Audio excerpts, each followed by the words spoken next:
बिस्मिल्लाहिर्रहमानिर्रहीम।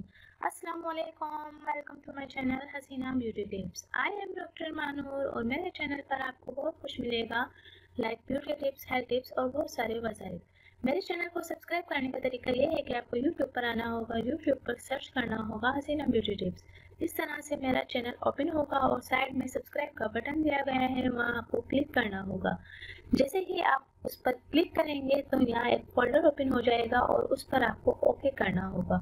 ओके पर क्लिक करेंगे तो यहाँ बेल आइकन्स बना हुआ आएगा और बेल आइकन्स पर क्लिक करेंगे तो एक और फोल्डर ओपन हो जाएगा और उस पर आपको ऑल लिखकर सेव करना होगा। इस तरह से मेरी हर वीडियो का नोटिफिकेशन आपको शुरू में ही मिल जाएगा और मेरी हर न्यू वीडियो आपको देखने को मिल जाएंगी।